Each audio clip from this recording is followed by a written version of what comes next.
Some game designers hate players. Oh boy, it's spicy. Yep, let's read it. Am I allowed to say this? I kinda hate gamers. I'm a professional game designer, and I'm worried that I'm starting to hate gamers. Watching the gaming events on YouTube last month with the chat on was an extremely disheartening experience. Every time a character wasn't a cishet white... Oh, this person's already drank the Kool-Aid. Yeah, alright, well, I mean, that case closed, really. I mean, you see that, straight to hell. Yeah, bro, he's already in too deep. He's there. And so anyway, quit the industry. Well, let's read the rest of this. A white man appeared on screen. The chats would fill with messages calling the game woke or complaining about DEI. Every game that wasn't a shooter or a hyper-casual competitive online game garnered ZZZs and boring comments. I'll read it and then I'll comment. And then I checked Twitter, and it's just people complaining that Metal Gear Solid 3 Remake is not yellow enough. People telling me that there are right and wrong ways to beat Elden Ring. Obviously, it's what he means. And people hating on the new Dragon Age trailer because the trailer doesn't match the tone they had imagined for it. I've seen people implying the main character in Fable trailers is ugly because it's a self-insert of some random level designer working at Playground who they have deemed not fuckable enough. I don't know. It's the internet magnifying negative voices, I guess, doing what it does best, but it's making me real tired of gamers. And so this was posted on r/GameDev, and naturally the entire thread was locked. So just remember, there are tens of thousands of gamers who are really interested in games as a true form of art. Yes, nothing says a true form of art like filling diversity checkboxes. Absolutely, you're so right about that.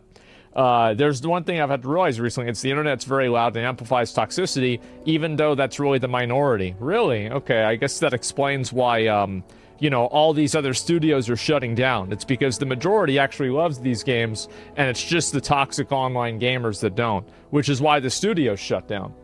Let's see here. Watching the gaming events on YouTube with a chat on, what kind of person even considers it worthwhile to comment on a gaming event chat?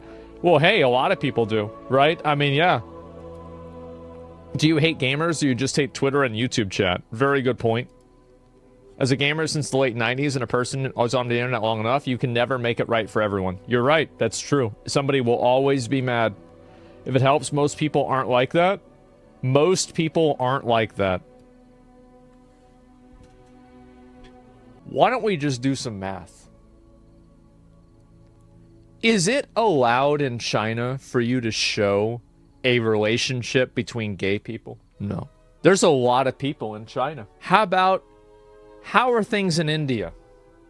There's a lot of people in India. This whole concept that these people are somehow the crazy minority? No. They are the super majority. I'm talking like 80, 90% of people. If you look at the entire population, that's what they think. And you don't have to go and reinvent this stuff and oh, I wonder if this is true or not. Look at the countries, look at the laws in those countries, and then imagine what kind of country has a law like that. Who are the people there? Oh, I know who they are. Everybody does. There it is. Don't confuse governments for people. Oh, I'm sure that Listen, you're right that governments are not going to be one-to-one with the people, but they're not going to be 0 and 1 either. There's going to be some degree of alignment there. I go and I see this, and these people don't realize how much of a super minority they are. They are like a fractional, tiny minority, and that's it. Thank God, yeah, diversity is its own thing. So anyway, let me actually read this person's comments. Anytime that somebody uses the word like cishead or something like this, I automatically assume that they are, they're they've already left the point of reasonable conversation, right? It's like one of these words, there's a lot of people that say words, and these words are an indicator that this person has been radicalized by the internet, right? And whether it's whether it's calling other minorities another word, it's one of those words okay, this is a person who's been radicalized, right? That's all there is to it. They're dog whistles. They're not dog whistles. They're just terms that indicate a degree of extremism, right? That's it. What's cishet? Cis means that you are non-trans, you're just a male who identifies as a male, and het is heterosexual, which means that you're a guy that likes girls or you're a girl that likes guys, right? That's basically it. So yeah, normal, yeah, that is the norm. You're right, it is. It is the norm. It is the norm for like 90% of people, right? It's absolutely the norm. So yes, it's a slur for normies. I don't know if it's I would not call it a slur, but I think that people can use it as a slur, right? It's like a lot of words, there are a lot of words that are not bad fundamentally, but when they are used with malicious intent, they become bad. I think this is definitely one of those examples, but I don't think that it's not fundamentally a slur, right? So anyway, it's only used in a negative way. I don't know. Like, I mean, I could... I don't see it that way. If somebody else sees that, I don't... Honestly, guys, I don't care about this I don't care about this argument about whether it's a slur or not. It's totally irrelevant to me because I just don't care, right? But anyway, you want to argue with that with like woke people, that's fine. I don't have a strong opinion about this. I think that sometimes it is, sometimes it's not. People want to argue with me about that, go ahead, but I'm not going to really keep going. Anyway, the point is that if I read somebody that says stuff like this, I do assume that they are, past the point of no return, right? And the reason why every game that wasn't a shooter or a hyper-casual competitive online game garnered ZZZs and boring, it's because the games were boring. That's the reason why. Like, I don't know how many of these cozy games I had to sit through and listen to, where it's somebody talking about building a farm and then having a relationship, an emotional relationship with, like, an animal. Like, get the fuck out of here. That's boring. It is. It's absolutely boring. Who the fuck do you think sits there and watches like video game announcement shows? Do you think it's a bunch of these like, super wholesome Chungus girls that play Stardew Valley? Fuck no, it's not. It's the people that are bat-chesting whenever the Doom guy fights a fucking dragon.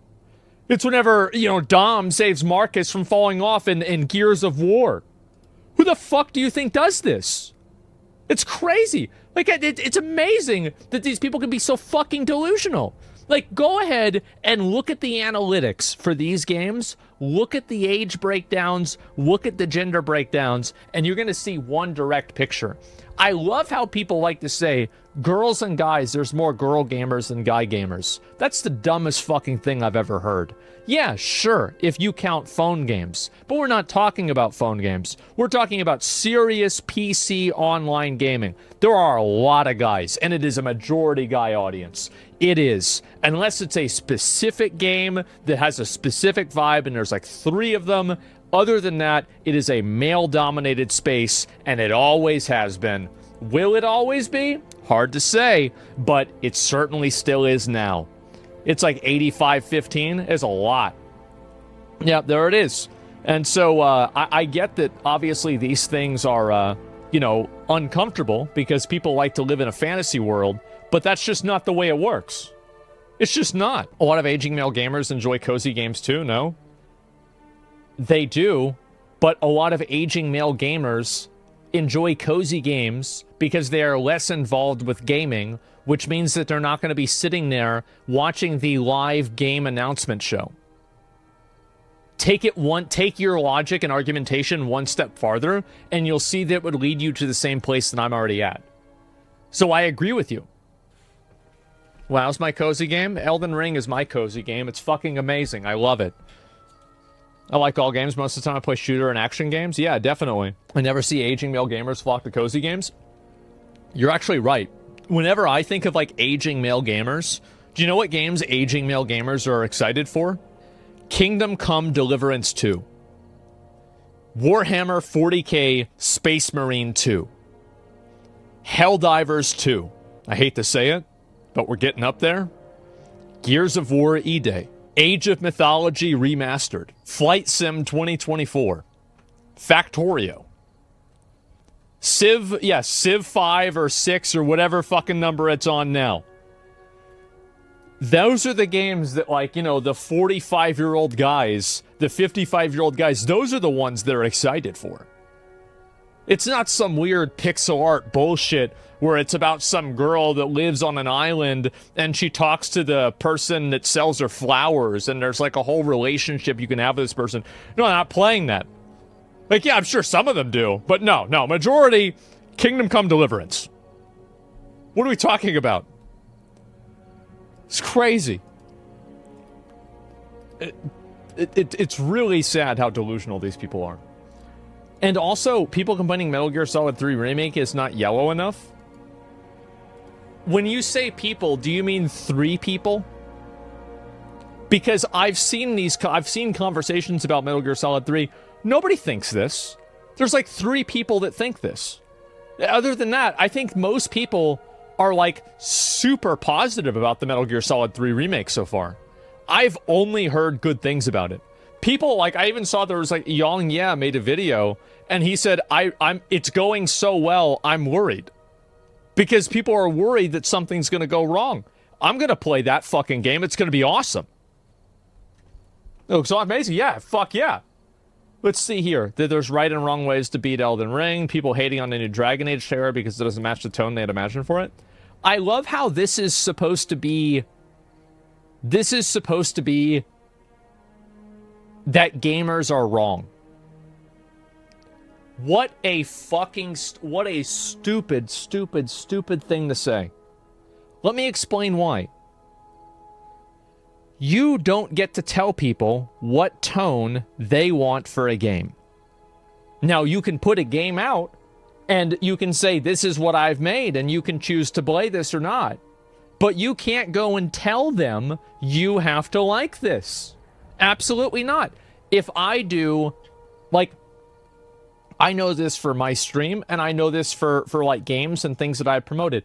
If I do a game, I sponsor a game or publish something or do something, and that game doesn't hit that audience of people that are like part of my core audience that like, you know, a super dark fantasy game, right? If I play Zenless Zone Zero today, there's going to be people complaining because I'm not playing Elden Ring.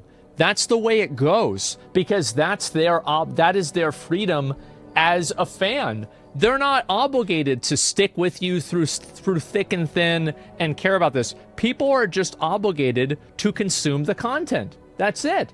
What are you thinking about? So if you make something and then people don't like the thing that you're making and you get mad at them, well, you're just a fucking idiot.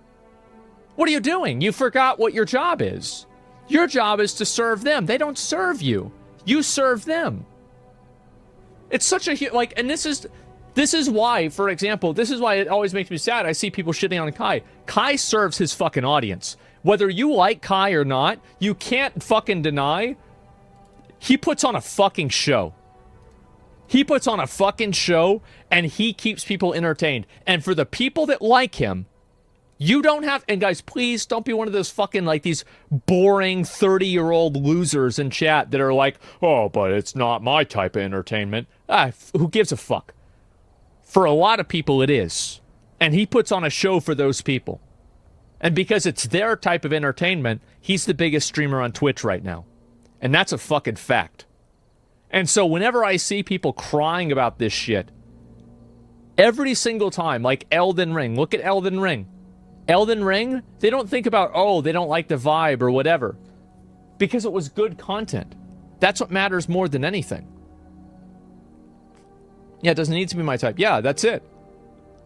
Started liking him, he makes an effort and great production. You don't have to be a fan of somebody's content to respect the effort that they put into the content, right?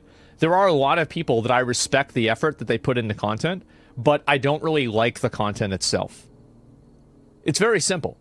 So, if you are making content for an audience and you call it Dragon Age, and then it's not like Dragon Age, you can't be mad that people are like, fuck, what is this? I've seen people implying the main character in the Fable trailers is ugly.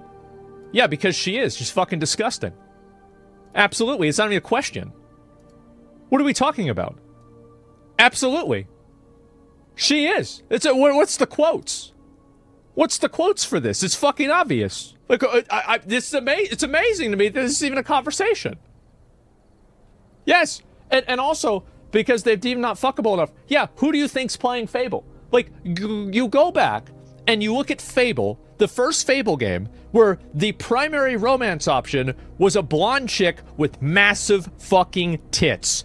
And you ask yourself, who the fuck do you think played that? Well, I know who played that. Me whenever I was 14. And it was great. It was amazing. Absolutely. A target audience, yeah. So what are you surprised about? Yeah, Fable, it's a game for guys play Fable.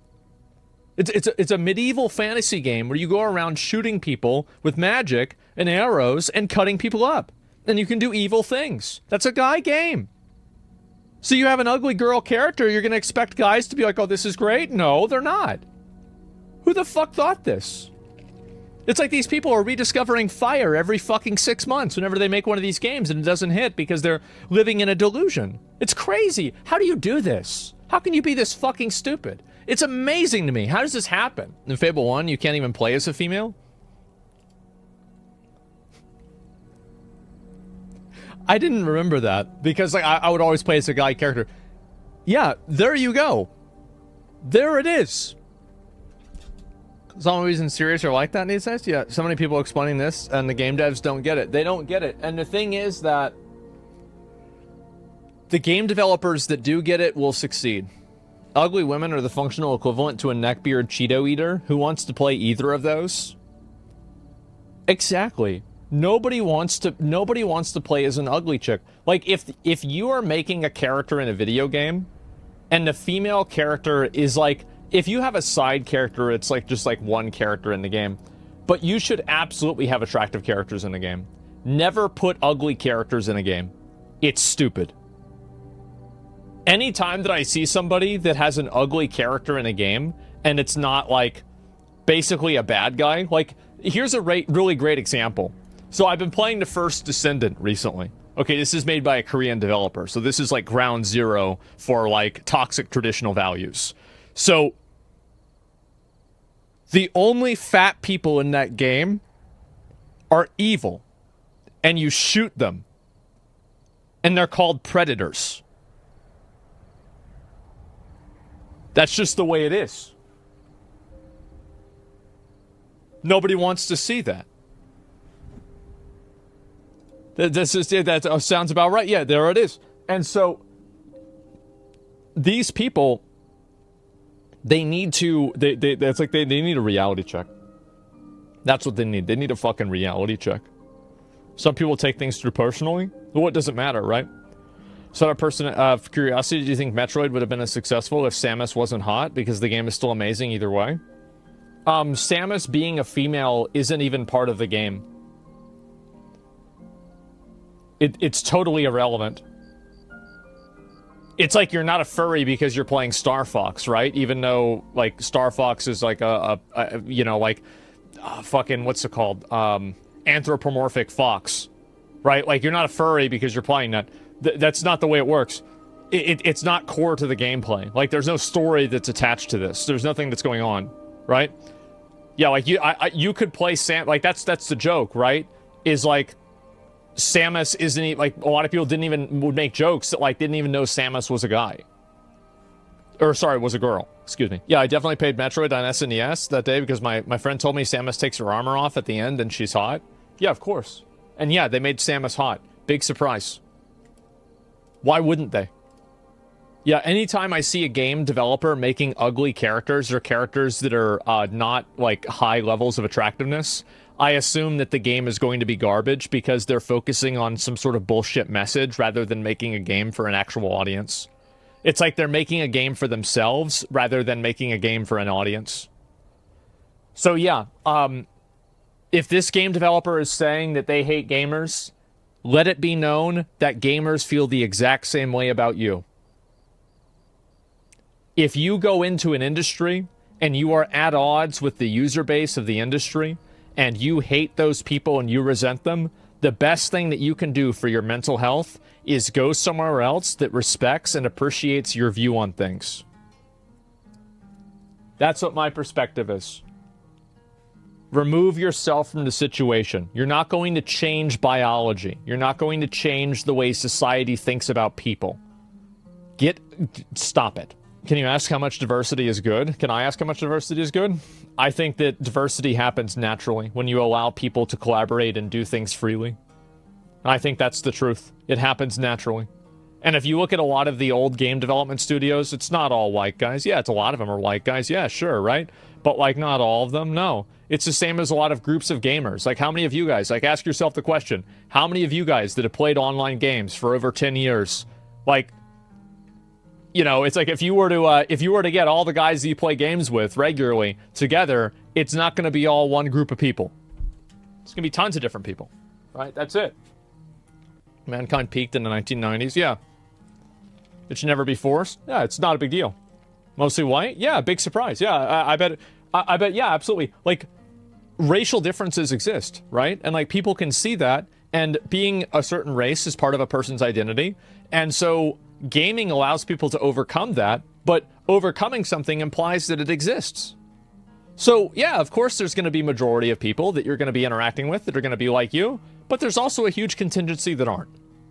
And that's my point. Obviously, people are going to feel more at ease around people that look like them. It's not really that big of a surprise. That's human psychology. That being said, I think that video games, what I find to be so sad about this, and this is the real tragedy, and this is the last thing I want to say about this, and I want to move on.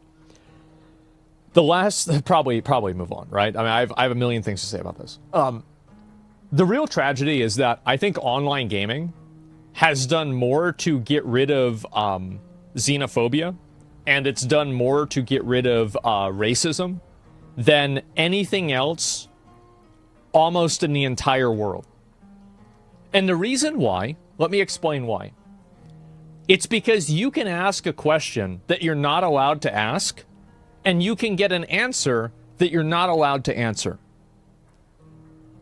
You can ask somebody, like, I remember I was playing a game, and I was talking to some guy, he was in the Middle East, and I'm like, so do they let women vote over there? Can they drive? Like, so can they do that? Like, so what happens if a girl, like, so, like, do they go to the beach, right? And you can just ask that. You just ask the question, and you have an honest conversation about it. Right, immediately banned, right? And, like, you can't do that in real life because there's a degree of, like, social decorum that you're supposed to uphold. There's a way that you're supposed to act, and there's a way that you're not supposed to act. But on the internet, you give somebody a mask, and they'll tell you who they really are.